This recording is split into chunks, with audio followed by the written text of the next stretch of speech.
नमस्कार दोस्तों, स्वागत है आपका अपने YouTube चैनल परीक्षा ज्ञान अकेडमी में। पिछली क्लास में हम लोगों ने प्रीपोजिशन को स्टार्ट किया था और उसमें हमने देखा था प्रीपोजिशन किसे कहते हैं, उसकी डिफिनीशन को देखा था और उसके जो अधिकतर शब्द आते हैं कौन से प्रीपोजिशन के अंतर्गत आते हैं उसको देखा था। उसमें हमने वो कुछ रूल्स को पढ़ लिया था। उसके आगे देखते हैं जो बाकी रूल्स बचे हुए हैं, आज उसको इस क्लास में पढ़ते हैं। चलिए देखते हैं। पहला रूल है विथ या बाई से संबंधित जो रूल होता है। पहला देखिए, विथ या बाय, इससे संबंधित रूल जो होता है जैसे किसी भी कार्य को यदि हम इंस्ट्रूमेंट के द्वारा, विथ का प्रयोग कहाँ पे होता है, किसी भी कार्य को यदि हम इंस्ट्रूमेंट के द्वारा करते हैं तो वहां पे विथ का प्रयोग करते हैं, और वही कार्य अगर कोई मनुष्य या मानव जाति के द्वारा किया जा रहा है तो वहां पे हम बाई का प्रयोग करते हैं। चलिए इसको नोट कर लेते हैं। जब कोई कार्य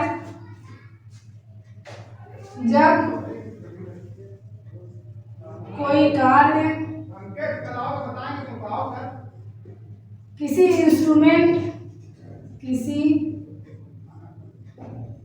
इंस्ट्रूमेंट या औजार, इंस्ट्रूमेंट की हिंदी में क्या कहते हैं, औजार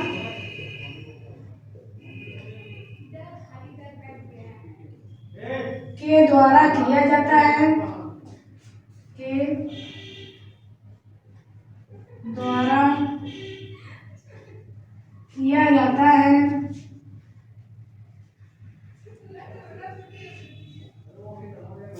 तो उसके साथ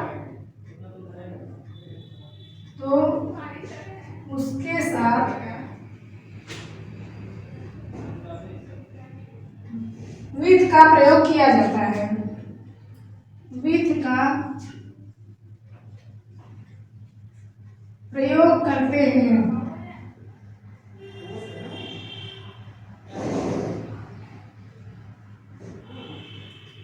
जबकि कोई कार्य किसी मनुष्य के द्वारा किया जा रहा है तो वहां पे हम किसका प्रयोग करते हैं, बाई का प्रयोग करते हैं।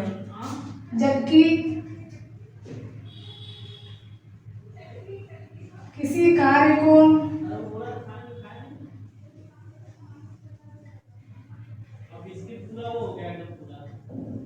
मनुष्य के द्वारा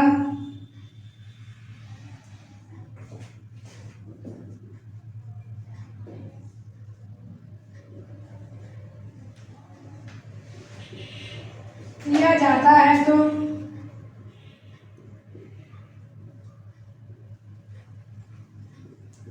उसके साथ बाई का प्रयोग करते हैं।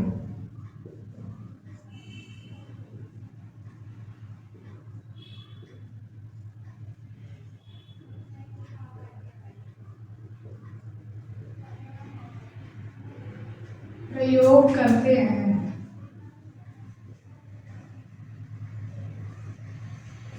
इसमें दिया गया कोई भी कार्य अगर इंस्ट्रूमेंट के द्वारा किया जा रहा है तो उसके साथ बाई का प्रयोग करेंगे, विथ का प्रयोग करेंगे प्रीपोजिशन, और कोई भी कार्य नहीं मनुष्य के द्वारा किया था वहां पे बाई का प्रयोग करते हैं। चलिए इसका एग्जांपल देख लेते हैं। जैसे एग्जांपल दिया गया है, he killed a tiger.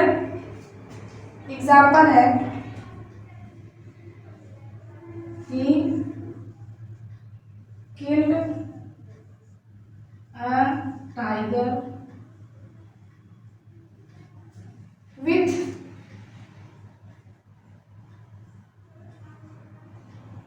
the gun। He killed a tiger with a gun।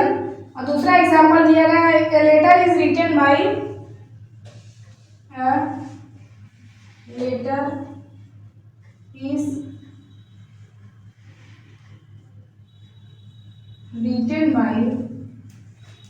me।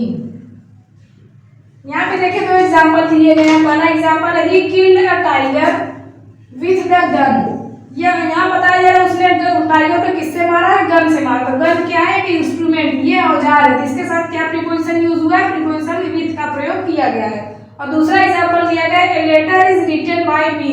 यहाँ पे जो लेटर लिखा जा रहा है वो किसके द्वारा लिखा जा रहा है, मी क्या है, एक मनुष्य है। इस वजह से यहाँ पे इसके साथ अब किसका प्रयोग किया था, प्रीपोजिशन बाई का प्रयोग किया है, क्योंकि ये कार्य मनुष्य के द्वारा किया जा रहा है। और अपने डिफिनीशन में भी बताया है जो कार्य मनुष्य के द्वारा किया जाता है उसके साथ बाई का प्रयोग करते हैं, और जो कार्य औजार या इंस्ट्रूमेंट के द्वारा किया जाता है उसके साथ विथ प्रीपोजिशन का प्रयोग करते हैं।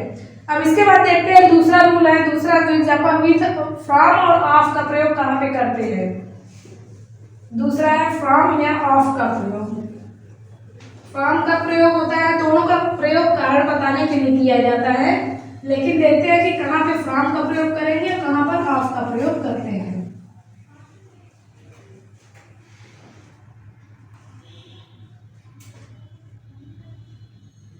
फ्रॉम या ऑफ, इन दोनों का यूज देख लीजिए कैसे किया गया है कि फ्रॉम का प्रयोग, दोनों का प्रयोग कारण बताने के लिए किया जाता है और कारण कैसा हो जो मृत्यु का कारण बनता है उन्हीं के लिए फ्रॉम या ऑफ का प्रयोग करते हैं। यहाँ पे देखिए कहाँ पे हम फ्रॉम का यूज करेंगे, जहाँ पर भी मृत्यु का कारण कोई अन्य बीमारी होगी वहाँ पे हम फ्रॉम का यूज, कोई अन्य कारण होगा वहाँ पे फ्रॉम का यूज करेंगे, और यदि कोई बीमारी होगी, बीमारी के कारण उसकी मृत्यु होती है तो वहाँ पे हम ऑफ का प्रयोग करते हैं। चलिए इसको नोट कर लेते हैं, इन दोनों का प्रयोग, इन दोनों का प्रयोग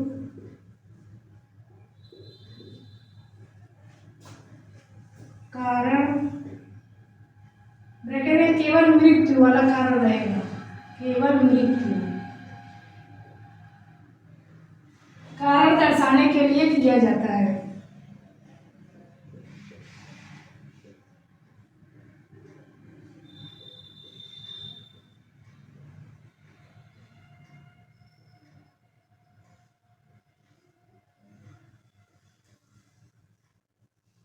इन दोनों का प्रयोग केवल कारण दर्शाने के लिए किया जाता है, लेकिन परंतु यदि कारण के रूप में बीमारी हो, परंतु यदि कारण के रूप में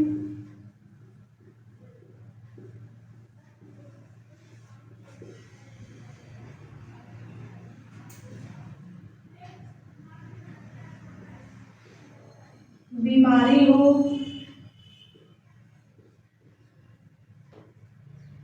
तो ऑफ का प्रयोग करते हैं।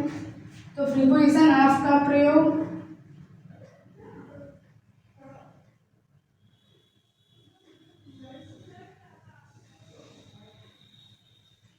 करते हैं। जबकि कोई अन्य कारण जिससे उसकी मृत्यु हो जाती है तो वहां पे हम फ्रॉम का प्रयोग करते हैं। जबकि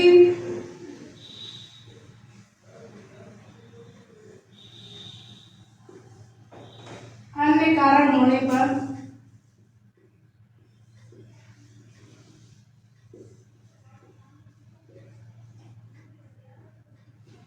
फ्रॉम का प्रयोग करते हैं,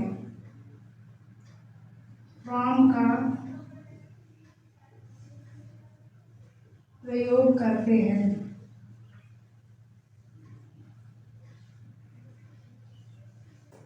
यहाँ पे देखिए दिया गया, जब तो इस फ्रॉम या ऑफ का प्रयोग कारण को बताने के लिए किया जाता है, कारण कहाँ पे, केवल मृत्यु वाला कारण जो रहेगा उसको बताने के लिए।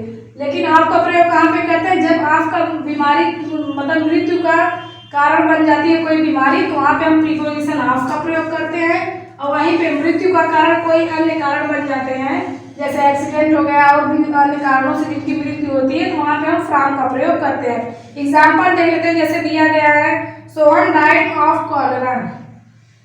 Sohan died of cholera.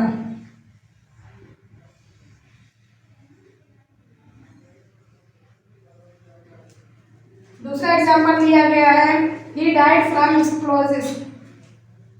He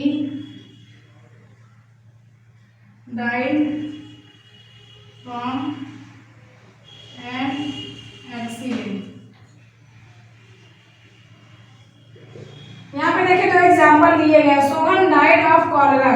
यहाँ पे कॉलेरा से उसकी मृत्यु होती है, तो ये कॉलेरा क्या है, बीमारी, इस वजह से यहाँ पे प्रीपोजिशन ऑफ का प्रयोग किया गया है। और दूसरा एग्जाम्पल लिया गया है, he died from an accident, उसकी मृत्यु किससे हुई है, एक्सीडेंट के द्वारा हुई है। तो यहाँ पे देखिए इस वजह से यहाँ पे प्रीपोजिशन फ्रॉम का प्रयोग किया है, क्योंकि मृत्यु का कारण क्या है, एक्सीडेंट, जो कि बीमारी ना होकर अन्य कारण के अंतर्गत आती है। और ऊपर वाले में कॉलेरा, ये कॉलेरा जो है ये बीमारी का नाम है, इस वजह इसके साथ प्रीपोजिशन ऑफ का प्रयोग किया गया है।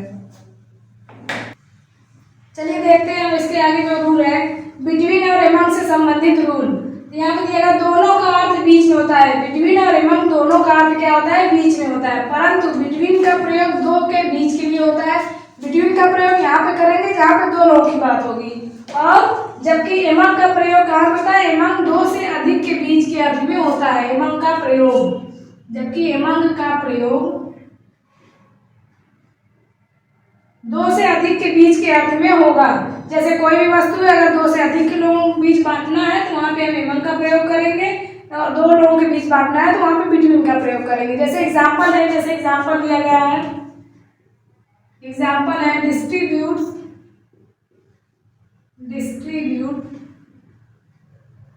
these seeds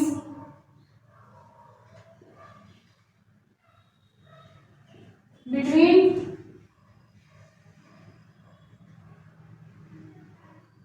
Ram and Shyam.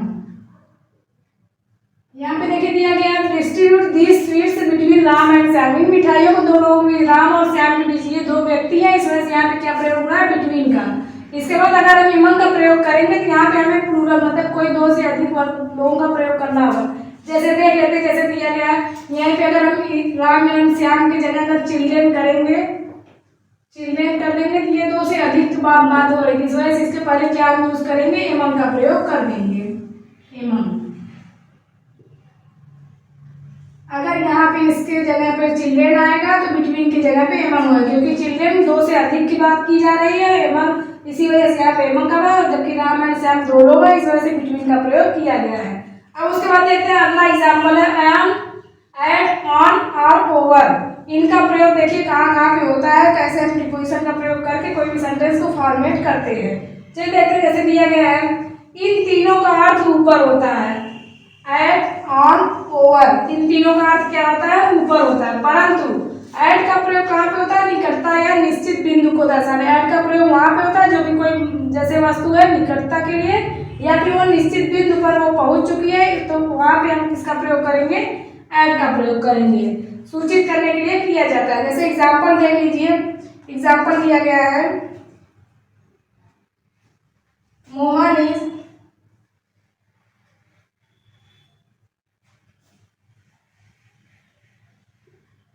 reached, Mohan has reached at home और गेट कर लीजिए। यहाँ पे देखिए exam Mohan has reached at home और गेट। यहाँ पे एक निश्चित बिंदु दिखाया गया है कि मोहन कहाँ पे पहुंच चुका है? होम, घर पर पहुंच चुका है या फिर गेट पर पहुंच चुका है। ये एक निश्चित बिंदु है कि ये घर पे या गेट पर पहुंच चुका है, इस वजह से यहाँ पे इसके साथ क्या प्रीपोजिशन प्रयोग हुआ है? प्रीपोजिशन एट का प्रयोग किया गया है। अब उसके बाद देखते हैं अगला दिया गया ऑन का प्रयोग। ऑन का प्रयोग ऊपर परंतु स्पर्श करते हुए संदर्भ में होता है। ऑन का प्रयोग कहाँ होता है? ऊपर के संदर्भ में होता है, लेकिन कैसे होता है? स्पर्श करते, कोई भी वस्तु है उसको टच करते हुए, तो वहां पे ऑन का प्रयोग होगा। जैसे देखिए ये मार्कर लिया गया है, ये हाथ पे ऐसे रखी हुई है, यहाँ पे दिखाया जा रहा है कि ये टच कर रही है, इस वजह से यहाँ पे ये मार्कर इज ऑन हैंड, तो यहाँ पे क्या प्रयोग करेंगे? प्रीपोजिशन ऑन का प्रयोग करेंगे। और जबकि ओवर का प्रयोग बिना स्पर्श करते हुए, ओवर का प्रयोग वहां पे करें जो भी वस्तु है वो हमें स्पर्श न कर रही हो, बल्कि वो जैसे हैंड पे ये है, ये रखा हुआ है, तो यहाँ पे ऑन का प्रयोग करेंगे। इसको स्पर्श न करते हुए यहाँ पे कोई वस्तु है या फिर कोई वस्तु चल रही है, तो हम किसका प्रयोग करेंगे? ओवर का प्रयोग करते हैं, जो स्पर्श न करती हो किसी भी चीज को। वहां पे देखिए एग्जाम्पल जैसे दिया गया है, एग्जाम्पल है there is a big book on the table. Example देख लीजिए, there is a book on the table. यहाँ पे देखिए देखा ऑन का प्रयोग क्यों किया? क्योंकि यहाँ पे बुक जो है वो स्पर्श कर रही है, टेबल को स्पर्श कर रही है, इस वजह से यहाँ पे ऑन का प्रयोग किया गया है। अब दूसरा एग्जाम्पल दिया गया, जैसे the fan was moving over our head. The fan is moving over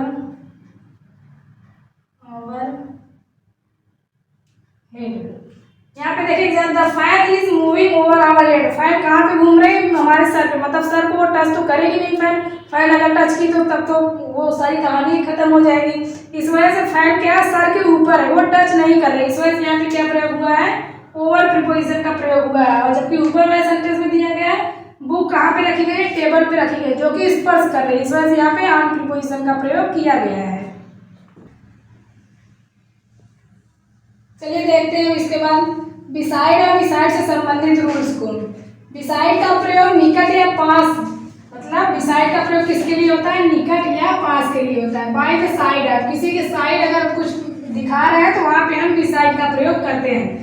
और तथा बिसाइड्स का प्रयोग अतिरिक्त के अर्थ में, मतलब इन एडिशन टू के अर्थ में होता है। बिसाइड्स का प्रयोग किसी के अतिरिक्त कोई बात कही जा रही होगी तो वहां पे हम बिसाइड्स का प्रयोग करेंगे। और बिसाइड का प्रयोग निकट या पास के लिए किया जाता है। अब एग्जाम्पल देख लीजिए, जैसे दिया गया है एग्जाम्पल है, go and sit beside your brother. Example है, go and sit beside your brother.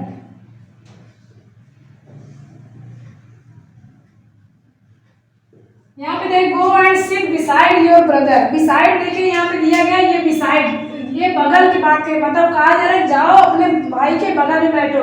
ये बिसाइड जो यूज हुआ ये बगल के अर्थ में यूज हुआ है, निकट या पास या बगल के अर्थ में यूज हुआ है। अब दूसरा एग्जाम्पल देखिए, जैसे एग्जाम्पल दिया गया दूसरा, beside is a car, besides a car he has a motorbike, he has a motorbike। यहाँ पे देखिए दूसरा example, besides a car he has a motorbike। अब यहाँ बताया बिसाइड्स a car, मतलब कार के अलावा उसके पास क्या, he has a motorbike, उसके बाद मोटर बाइक है। तो ये बिसाइड्स जो प्रयोग हुआ है ये किस अर्थ में हुआ है? के अतिरिक्त के अर्थ में, मतलब बिसाइड्स कार के अलावा उसके पास एक मोटर बाइक भी है। अब दूसरा एग्जाम्पल देखते हैं, जैसे दूसरा रूल दिया गया है फ्रॉम या ऑफ का प्रयोग। देखते हैं फ्रॉम और ऑफ प्रीपोजिशन का प्रयोग कहाँ कहाँ पे होता है। ऑफ यहाँ पे डबल ओ एफ रहेगा, ओ डबल एफ रहेगा। पिछले वाले में हमने देखा था ओ सिंगल एफ वाला ऑफ देखा था, लेकिन यहाँ पे ओ डबल एफ ऑफ और फ्रॉम का अंतर देखते हैं कि कहाँ पे किसका प्रयोग किया जा रहा है। अब एग्जाम्पल पहले इसको देखते हैं, रूल जो दिया गया है। फ्रॉम का प्रयोग जुदाई, सेपरेशन को दिखाने के लिए होता है। फ्रॉम का प्रयोग कहाँ पे होता है? जुदाई, मतलब कहीं किसी से अलगाव हो रहा है, सेपरेशन हो रहा है तो उसको दिखाने के लिए फ्रॉम का प्रयोग होता है। जबकि ऑफ, ओ डबल एफ का प्रयोग किस अर्थ में होता है? फ्रॉम ए प्लेस और a position, from a place of a position होता है ऑफ का प्रयोग। ओ डबल एफ ऑफ का प्रयोग किस लिए होता है? फ्रॉम ए प्लेस और ए पोजीशन। और फ्रॉम का प्रयोग क्या होता है? जुदाई, ऐसा किसी का सेपरेशन दिखाया जा रहा है, बिछड़ना दिखाया जा रहा है तो वहां पे हम फ्रॉम का प्रयोग करते हैं। अब एग्जाम्पल देख लीजिए, जैसे एग्जाम्पल दिया गया है leaves fall from the tree. Example है leaves fall from the trees. दूसरा एग्जाम्पल दिया गया है he fell off the horse, he fell off the horse. यहाँ पे देखिए पहले example leaves fall from the tree, पेड़ से पत्ते गिरते हैं। तो यहाँ पे पत्ते फ्रॉम जो यूज हुआ है ये किस लिए हुआ है? यूज अलगाव के लिए। ये दिखा रहा है कि पत्तों पेड़ से क्या अलग हो रहा है? पत्ते अलग हो रहे हैं। तो यहाँ पे ये अलगाव को दिखा रहा है, इस वजह से यहाँ पे फ्रॉम का यूज करेंगे। अब दूसरा example he fell off the horse, वो घोड़े पर से गिर गया। ऑफ यहाँ पे ये गिरने मतलब क्या पोजीशन, कोई भी प्लेस या पोजीशन को दिखा रहा है वो वहां से गिर गया है, इस वजह से यहाँ ओ डबल एफ ऑफ का प्रयोग किया गया है। चलिए अब देखते हैं रूल्स को देखने के बाद हम देखते हैं सभी इंपॉर्टेंट पॉइंट होते हैं जो प्रीपोजिशन के अंतर्गत आते हैं उसको देख। इससे एग्जाम में क्वेश्चन अधिकतर बनते रहते हैं और हम लोग कंफ्यूज होते हैं लगाने में कि कौन सा आंसर कैसे सही माना जाएगा। चलिए देख लेते हैं, जैसे दिया गया है about, after, in, about, after, in, on, for, before, with, of. आदि प्रीपोजिशन के बाद यदि मुख्य क्रिया का प्रयोग हो तो वो हमेशा आईएनजी फॉर्म में होगी। इन शब्दों के बाद जितने भी प्रीपोजिशन दिए गए हैं, जैसे दिया गया है about, after, in, on, for, before, with, up, ये सारे प्रीपोजिशन जो दिए गए हैं, यदि इनके बाद वर्ब का प्रयोग हुआ है तो वो वर्ब किस फॉर्म में आएंगे? आईएनजी फॉर्म में आएंगे। हमेशा वो आईएनजी फॉर्म में आते हैं। जैसे एग्जांपल देख लीजिए, जैसे दिया गया है, एग्जांपल है I am fond of singing, कोई भी करते हैं, जैसे देख लीजिए I am fond of singing. यहाँ पे ये बताया गाने का शौकीन है, तो यहाँ पे देखिए ये ऑफ का प्रयोग हुआ है, एग्जाम्पल में भी दिया गया है, यहाँ पे ऑफ है। अब इसके बाद देखिए वर्ब का प्रयोग किया गया, लेकिन वर्ब किस फॉर्म में प्रयोग की गई है? आईएनजी फॉर्म में। तो इसके बाद जो देखिए वर्ब दिया गया वो आईएनजी फॉर्म में, इसलिए यहाँ पे ऑफ का प्रयोग किया जाएगा। अब इसके बाद चलिए देखते हैं अगला रूल है, निम्नलिखित शब्दों के साथ प्रीपोजिशन का प्रयोग नहीं होता। ये जो इतने शब्द दिए गए इनके बाद प्रीपोजिशन का प्रयोग कभी नहीं होता है। जैसे देखिए शब्द कौन कौन से हैं? Today, tomorrow, yesterday, last night, this morning, that morning, this evening, ये सारे शब्द जो आएंगे, इवनिंग, द फॉलोइंग डे, ये सारे शब्द जो इन शब्दों से बनते हुए जितने भी शब्द भी आएंगे उन शब्दों के बाद कभी भी प्रीपोजिशन का प्रयोग नहीं होता है। अब जैसे एग्जांपल देखिए, एग्जांपल दिया गया है he will go there tomorrow. Example है he will go there tomorrow. यहाँ पे he will go there tomorrow, tomorrow ये जो शब्द दिया गया है इस वाक्य में भी, इसमें भी देख दिया गया, ये टुमारो दिया गया है। यहाँ पे बताया इन शब्दों के बाद कभी भी प्रीपोजिशन का प्रयोग, इन शब्दों के साथ या बाद कभी भी प्रीपोजिशन का प्रयोग नहीं किया जाता है। यहाँ he will go there tomorrow, इसके देखिए आगे पीछे कहीं भी प्रीपोजिशन नहीं प्रयोग हुआ है। क्यों? क्योंकि यहाँ पे रूल में बताया गया है कि इनके बाद कभी प्रीपोजिशन का प्रयोग नहीं होगा। He will go there tomorrow, ये सेंटेंस सही माना जाएगा।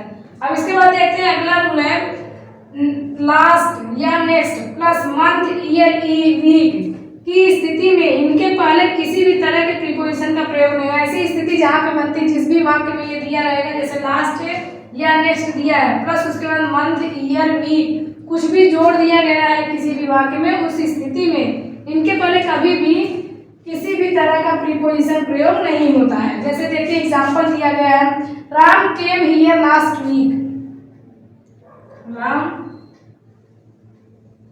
केम हियर लास्ट वीक।